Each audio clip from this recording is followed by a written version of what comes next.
Today, let's talk about Valery, who just got out of the hospital and is packing his bags for a trip to Canada, like a bunch of kids excited for a theme park. But, there's always a catch. They were taking their sweet time boarding. And then a familiar face popped up, and they rushed over like kids caught doing something naughty when the teacher walks in.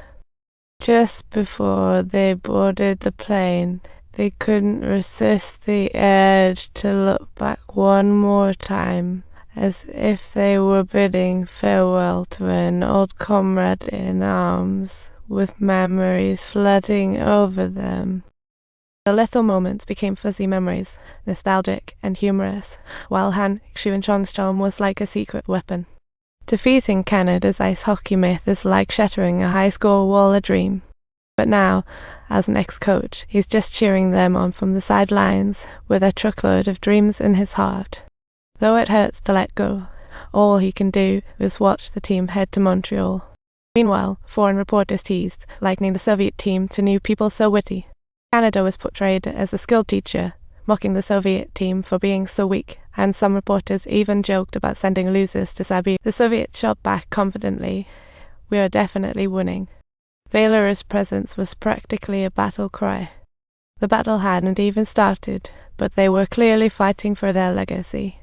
With the Soviet Union's rise in hockey, Canada's dominance felt extremely shaky. The referee blew the whistle, and the super competition officially began. Just 5 seconds in, the Canadians flexed their physical prowess, and even the puck seemed scared. The intense pressure caused the Soviets to falter repeatedly, proving that the undefeated myth in the ice hockey world is not just empty talk. In less than 30 seconds, Canada scored, and the Soviet fans groaned like a wet kitten. The coach hurriedly put in the 58 Valery, hoping to try his luck. But against top-tier opponents, speed didn't quite cut it. The Canadians were all about strength. Canada misses a shot. Soviet defender Gushov swings arms, counterattacking. The very next second, he was unexpectedly knocked flying out of bounds, just like a scene straight from a comedy show.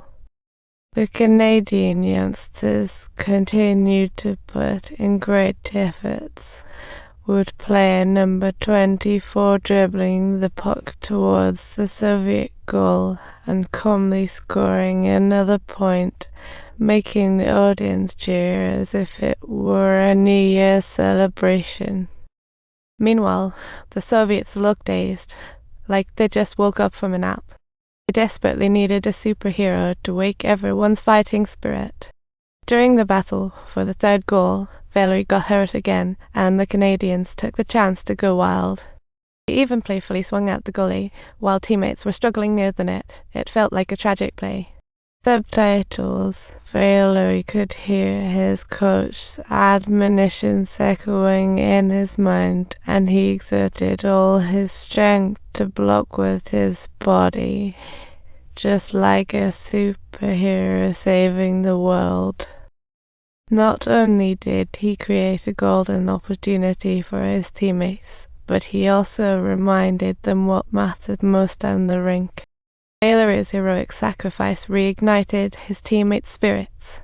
Subtitles. They took the chance to gain ball control, and the opponent's defense collapsed just like a house of cards. 1 goal, 2 goals, 3 goals, 4 goals, 5 goals. It felt like magic. 6 goals, 7 goals, 8 goals, 9 goals, 10 goals. 13, it was a feast. 19, can you believe it? Can we hit 20? It's too much to count.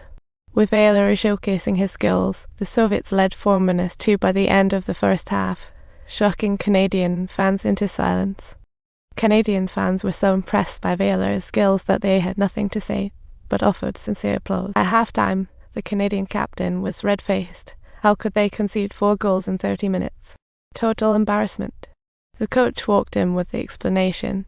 They were easy prey for Valery, who was playing like he was on a jungle safari. When the second half started, Valery received a pass and suddenly fell victim to a dirty play from the opposing captain. It felt like a tragic plot twist.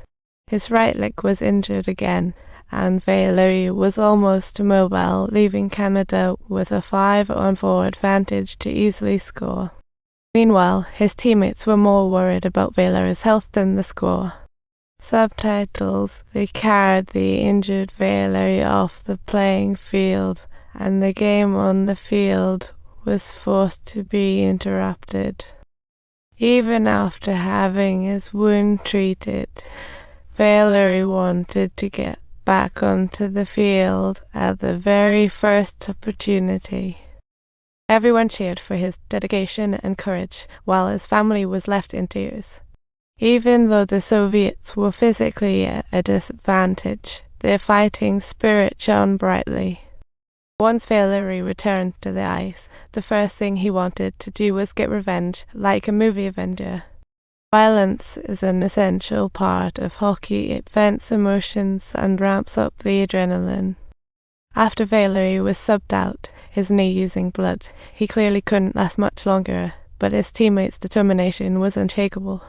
The Soviets' number 15 started taking on the opponents single-handedly. It was truly a one-man show. Subtitles: Even though he was knocked down by the opposing team's defender, he successfully passed the ball, and his teammates felt as refreshed as if bathed in spring breeze. The feeling of scoring was soon followed by the frustration of conceding another goal within a minute.